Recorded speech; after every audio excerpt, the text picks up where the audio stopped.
All right, and we're back to EVO Online Synth Alliance Tournament Prelims. I'm Lazarus Hellraven, joining me is Michael Bolton. So if you're looking for exquisite mustaches or exploding spaceships, you're in the right place, because up now is No Holes Barred versus Team Liquid. No Holes Barred and Team Liquid, both these teams are close to my heart. No Holes Barred was sitting right next to me at this year's Alliance panel at FanFest. Don't watch it because I was way too drunk.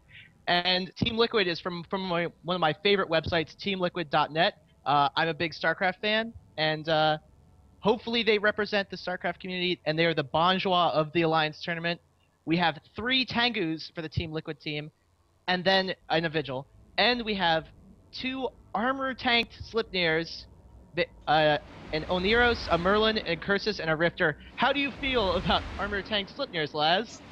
I have no clue. This is about like the Varger Loki setup that we saw, where me and Rivy were just like had no words. You lose a lot of the speed from Sleipnirs by switching them to an armor tank, and especially versus this Tengu team, whose main goal is to kite away from you. How are you supposed to catch up when you have a plate on that Sleipnir? Because unless these frigates can catch up, which the first Rifter just died for the No Holes Barred team, I just don't see this going very well. Do you think the armor tank Slipnir is some like obscure wormhole pit that we don't know about? Like that's like the new thing for running C5, C6 wormholes? It could be. I mean, Cursus. Just you're going to see more and more of the light tackle die to these Tengus, and eventually they won't have anything that can catch up to these kiting Tengus. You see ECM being applied to the Tengu team, target painters and damps to these Sleipnirs. This is really a one-sided match. I don't see how they plan on doing it. Unless there's like something crazy about to happen, I don't see anything other than these Tengus just chilling out at like 100 kilometers. Unless they all like mess up and didn't realize the boundary measurement and they all just go out of bounds, this match is pretty much over. In other news, thank you for the compliment on my mustache. I told all the other commentators to grow mustaches, thinking, of course, who wouldn't want to grow a mustache? And it turns out I'm the only commentator with a mustache, so I feel a little left out, but you know, never had a mustache before. I feel more confident as a person. Well, it looks like No Holes Bar's looking to make a liar out of me. It looks like the Sleipnir Sendero is getting pretty close to Sergeant's Tengu. As you see him start to take a little bit more damage, but you see the 3 Tengus just hammering that Oneros. If they can take out maybe one of these Tengus, they have a chance. But it looks like they are splitting their DPS, so I'm not sure if Team Liquid is doing this on purpose to try to distract the Oneros or what. Yeah, it's important to point out that while tackled, the Tengu just lost tackle. The Tengu is burning away far too fast, 1,200 meters a second versus the 800 from the Slipnir. I just don't see, unless there's like some massive pilot error here, how this team can pull it out. I think it's pretty much locked down. It's really sad for me. The No Holes Barred guy was pretty cool. I really liked him. I feel a little upset that chances are I'm not going to see them in the group stages. I'll see them next weekend though, but not in the group stages. The problem here is they lost their frigates, and it doesn't look like these armor tank Sleipnirs are using their mids effectively to be able to keep webs or use those utility mids out, since they're armor tanking to web down these targets, keep them pointed. I mean, they still have 2 Sleipnirs on the field. That's 5 mid slots each. They should have optimized these setups to count on those frigates being taken out.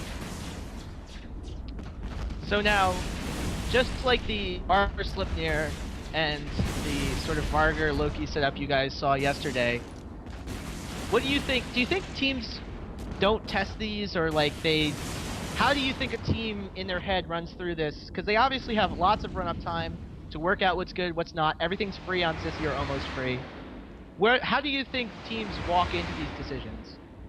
A lot of the practicing with these smaller teams is theory crafting. They don't have the numbers to do 12 versus 12s, but they should typically have the numbers to do 6v6s. I'm not sure what tests that No Holes Barred would have done against this setup, but like I can speak for the Goon team, is they had a list, just tons of a whole forum full of setups that they just tested over and over again, just throw against brick walls to see what counter did. I just don't see how the armor tank Sleipnir came out as a good idea for them.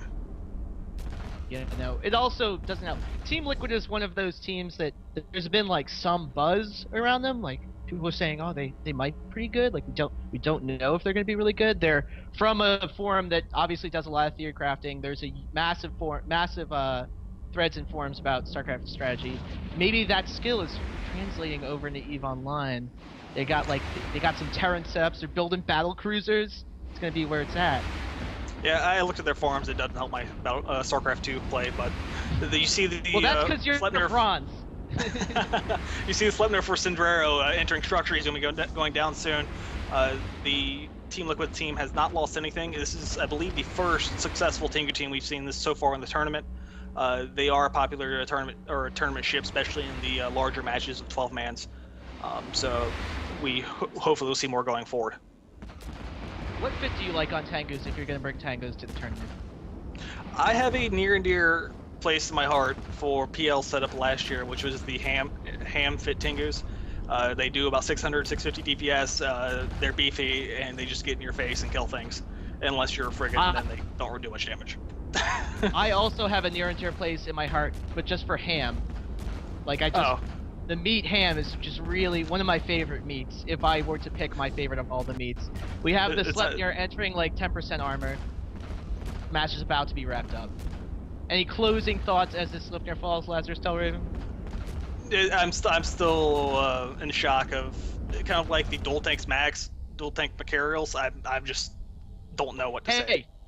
Dual tank Macarials are where it's at. That's the fit I'm using on TQ to do all my roaming now. Like that's gonna be the new CFC standard fleet fit. That's gonna wrap up the match with a perfect victory from Team Liquid, full points, walking into tomorrow in a great spot. No holds barred, not doing as well as they come into tomorrow. We're gonna take a short break. Oh, go ahead. The next match we have is Choke Point versus Fluffy Bonnet Murder Squad. So fantastic name versus another fantastic team. Versus Chokers. Okay. See you guys in a bit.